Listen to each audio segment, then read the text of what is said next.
का, असे अनेक प्रश्न उपस्थित होतात त्याचे. नुकतीच मी महिलांसाठी सेफ्टी ऑडिट म्हणजे सार्वजनिक ठिकाणी महिला मुली बालकं जात असताना रस्त्यामध्ये काही वेळेला बसेस त्याचबरोबर चालत जात असताना असे हल्ले होतात. या संदर्भामध्ये सर्व डिपार्टमेंट्स मग गृह विभाग, शिक्षण विभाग, परिवहन विभाग, सार्वजनिक बांधकाम विभाग या सगळ्यांना वेळोवेळी सूचना दिलेल्या आहेत. सभागृहात सुद्धा हे प्रश्न अनेक वेळेला गाजलेले आहेत. काल ही घटना कळल्यानंतर मी नगरचे SP सोमनाथ घारगे यांच्याशी संपर्क केलेला आहे. काल रात्रीपर्यंत तरी आरोपी पकडला गेलेला नव्हता.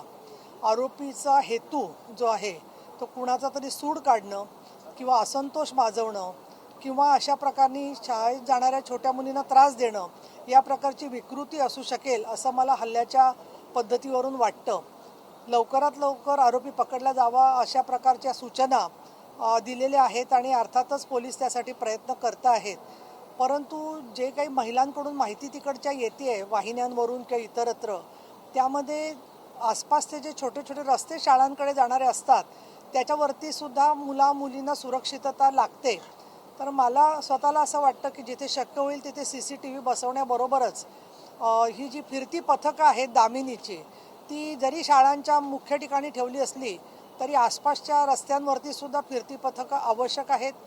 काय प्रकारचं ॲसिड हे होतं याच्याबद्दलची माहिती अजून डॉक्टरांकडून पुरेशी आलेली नाही आहे. सभागृहात चर्चा होत असताना सुद्धा यावरती मी स्वतः दखल घेतलेली आहे आणि तिच्या कुटुंबियांना आणि तिलासुद्धा लवकरच भेटण्याचा माझा विचार आहे. पण अशा प्रकारच्या हल्ल्यांच्या मध्ये वेगळा शक्ती कायद्यासारखा राज्यस्तरीय कायदा असावा अशा प्रकारचं भूमिका मी सभागृहामध्ये महिलांच्या ठरावावरती मांडलेली होती. कारण शक्ती कायद्याच्या केंद्राचा BNS मध्ये म्हणजे भारतीय न्याय संहितेत जरी समावेश झाला असला तरीसुद्धा ॲसिड टाकणं आणि सायबर क्राईम्स याच्यासाठी महाराष्ट्राचा वेगळा कायदा असणं गरजेचं आहे. त्याची शिफारस पोलिसांना दिलेली आहे. मला ही अपेक्षा आहे की लवकरच राज्य सरकारकडून त्याबद्दल योग्य ती पावलं उचलून आरोपींना कठोर शिक्षा होण्याच्या दृष्टिकोनातून कार्यवाही चांगल्या प्रकारे होईल.